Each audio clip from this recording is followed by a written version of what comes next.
Welcome, folks, to Crypto News Global. I'm your host, Nick Toka, and Bitcoin is bleeding a little red, down about 1% right now. On today's show, strategies. Michael Saylor hints at resuming Bitcoin buying spree. Also on today's show, as gold prices approach 3,000 US dollars, why is Bitcoin failing to keep up? We'll have some answers. And our feature story of today, VanEck claims Bitcoin reserves could offset $21 trillion in U.S. debt by 2049. All this and so much more on today's show.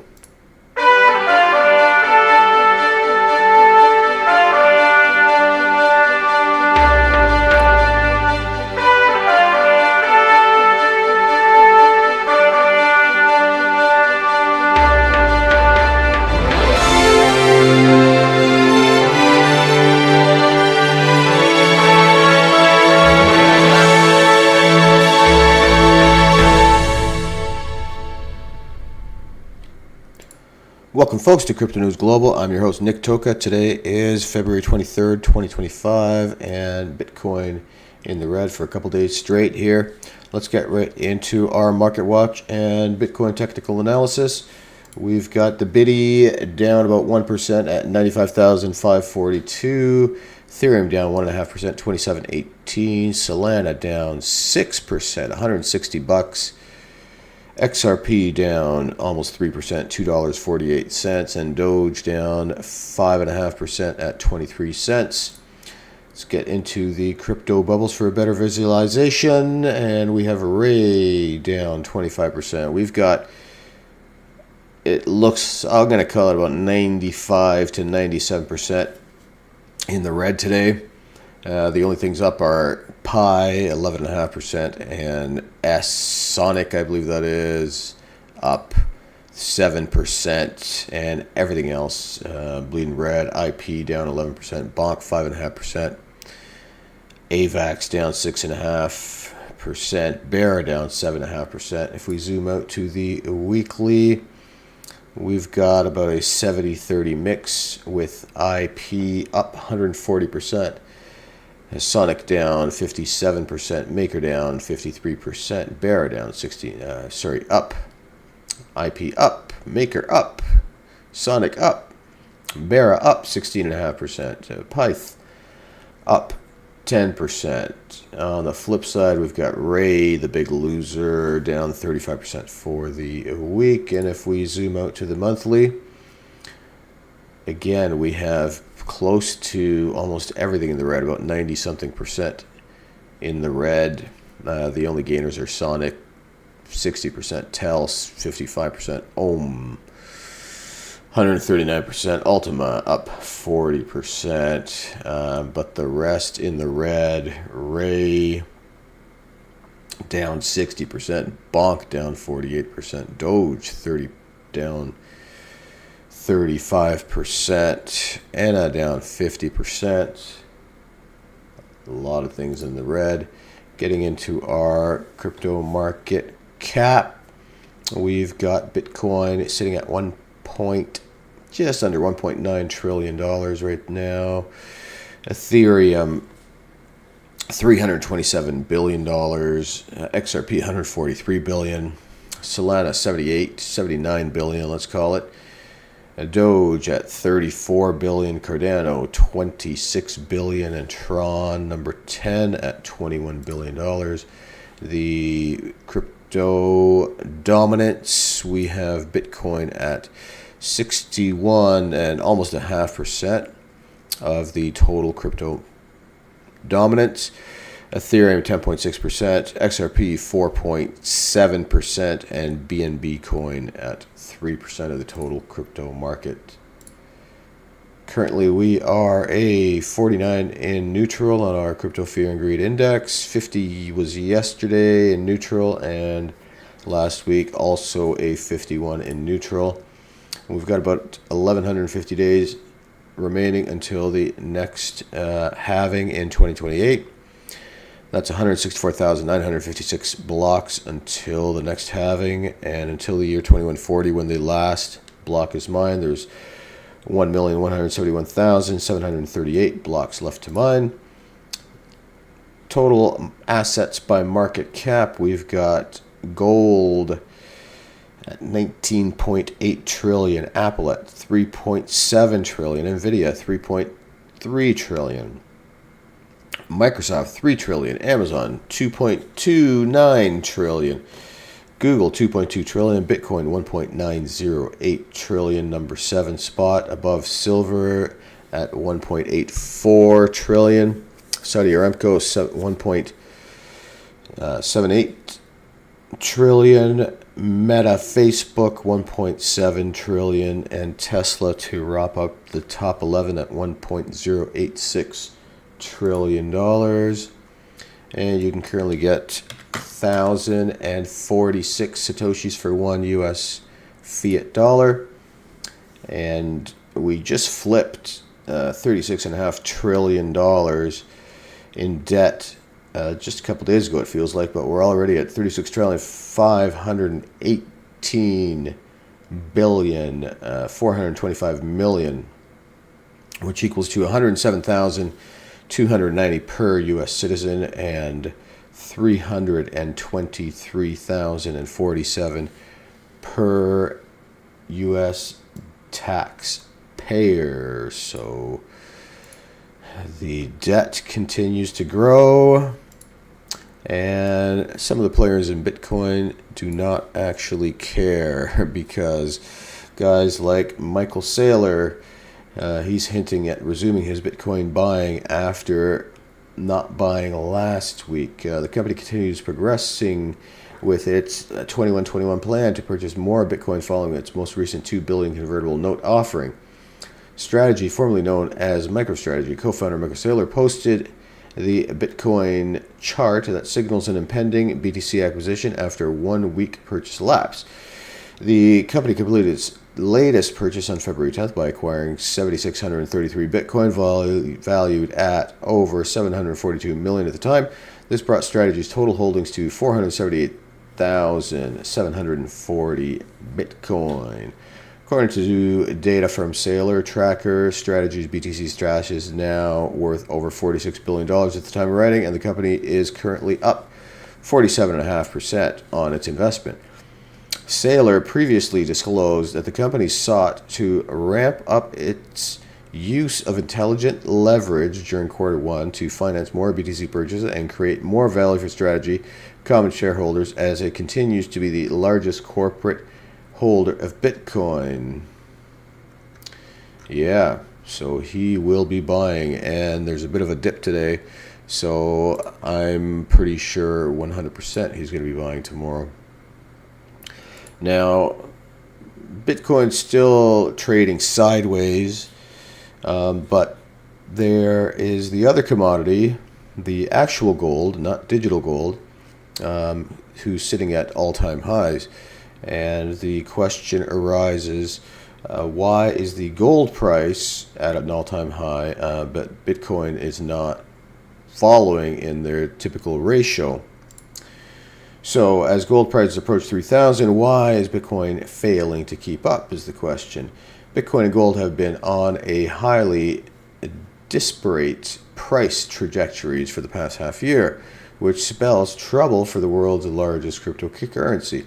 Yellow metal has continuously registered fresh peaks and is close to breaking above 3,000 an ounce for the first time ever. Meanwhile, BTC has been stuck below 100,000 for most of February.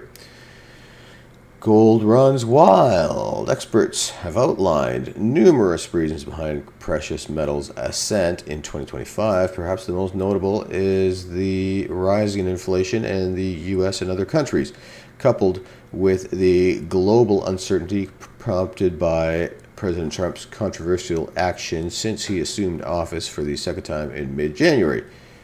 I wouldn't go that far. I would say some people think it's controversial. Others think it's actually a good thing for the country, reducing costs. Being the go-to global asset in the times of growing inflation and economic uncertainty, investors and central banks turn to gold in an unprecedented manner, perhaps last seen during the early days of the COVID-19 crash in 2020. Financial gurus are now rushing to praise the yellow metal after years of discarding it, claiming that the $3,000 price tag will fall inevitably and will be just the start of an even more impressive rally. Whether that will come true to fruition is anyone's guess at the moment, but if it's true, the metal has expanded its dominance over other assets in the past few months. Gold stands unchallenged at the first position with the total market capitalization of almost $20 trillion. This number is higher than the 7 next financial assets combined, including Bitcoin. Bitcoin struggles. The gold price chart shows a contrasting picture, and here we're showing both charts side by side. Compared to Bitcoin, the precious metal actually tumbled after Trump's win in the 2024 elections in early November. While most riskier assets, such as Bitcoin, exploded, it took 3 months for gold to recover the lost ground, which happened in early February. In contrast, the primary cryptocurrency rocketed immediately after the elections, after some ups and downs in late 2024 and early 2025. Peaked on Trump's inauguration day almost at 110,000. Since then, it's corrected hard and suddenly stands almost 50% away from its all-time high. In contrast, the yellow metal has only solidified its strong run in February. It marked a new all-time high on Thursday, and even though it retraced slightly, it's about 1 to 2% away from it. So do these completely different price movements spell even more trouble for Bitcoin? After all, experts are convinced that gold will keep climbing and charting fresh peaks. Does that mean that Bitcoin will continue to struggle? I beg to differ. Well, there's no simple answer to the question. The fact is that the demand for Bitcoin has faded in recent weeks, especially in the US, which is evident by the declining Coinbase premium metric and the lackluster performance of the local ETFs. However, the financial markets and crypto in particular are highly irrational and unlogical places to be.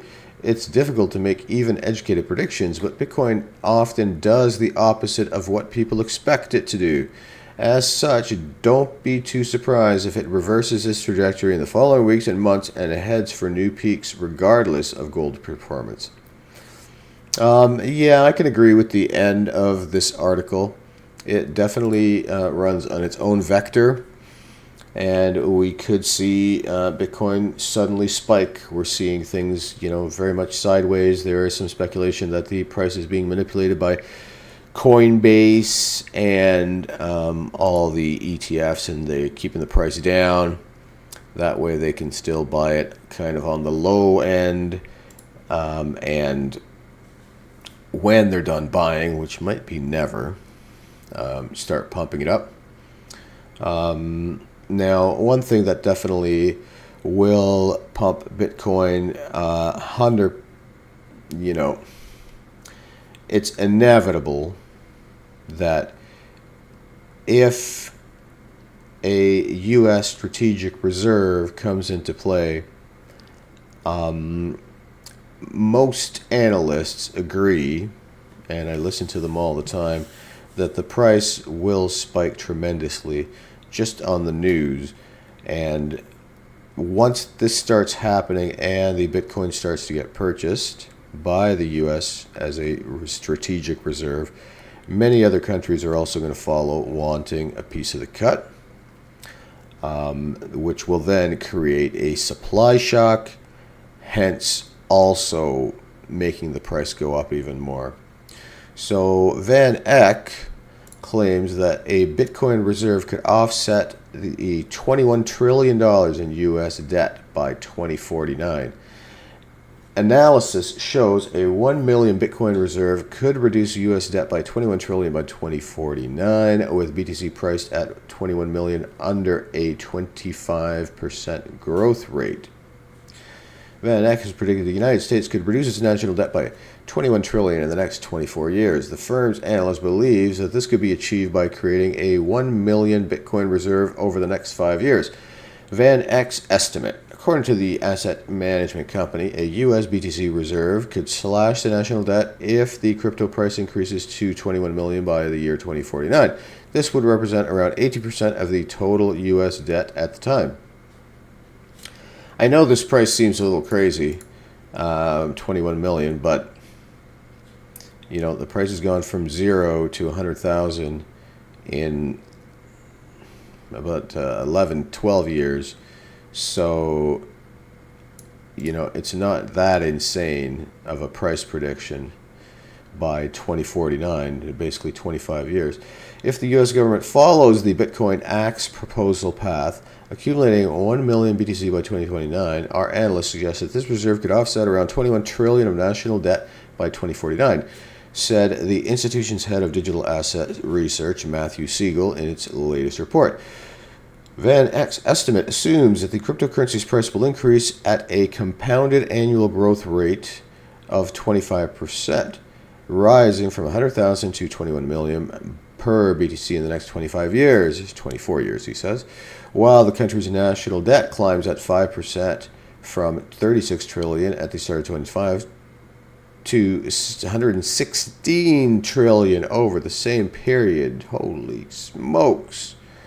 The prediction aligns with the Bitcoin Act proposed by Senator Cynthia Lummis.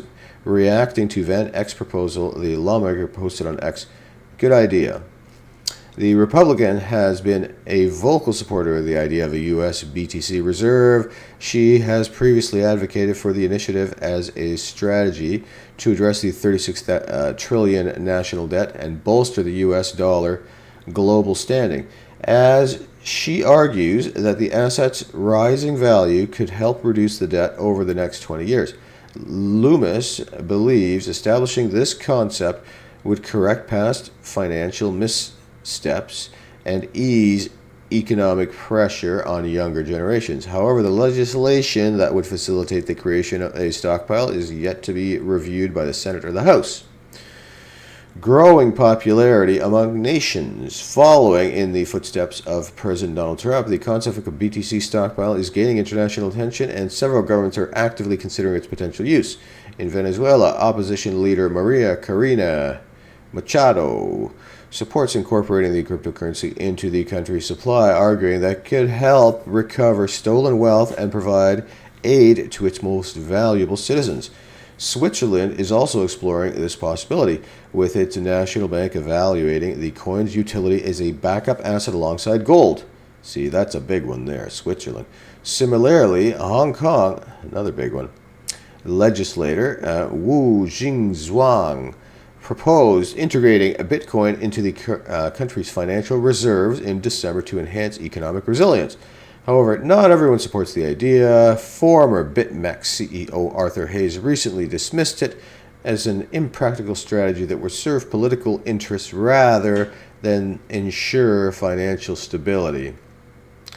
Yeah, so nation states coming after everybody's Bitcoin. I could see why they're not down with it.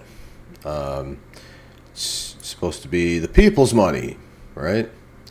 But, I think we're going to have to learn to share. And, in fact, the more Bitcoin that's bought up by institutions, by nation states, the more supply shock there's going to be, and the bigger the price is going to rise. So, hodl for dear life, folks. And please remember, money is abundant and money is everywhere. Time is what's scarce. Spend less money than what you earn. And if you suddenly make more money, save more money. Don't spend more money. And start saving today. The younger you are, the better.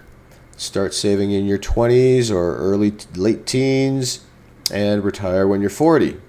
Not when you're 65, 70 and not able to physically do the things you want to do. If you've got a great idea, also start that today. Don't wait until tomorrow. Even if you're not ready, start that idea today and things will slowly come together for you. Folks, I'm on a mission to get to 500 subscribers this year. So it's going to happen. So I'd love for you to come along for the ride. It's going to happen one way or the other, whether you're in or whether you're not. But it would be a fine idea, and I can continue pushing out good content and good news for everyone. So if you did find this stream enjoyable, please share, like, comment, and subscribe. And we will see you on the next stream, folks. Thanks so much for joining Crypto News Global. Have a good night.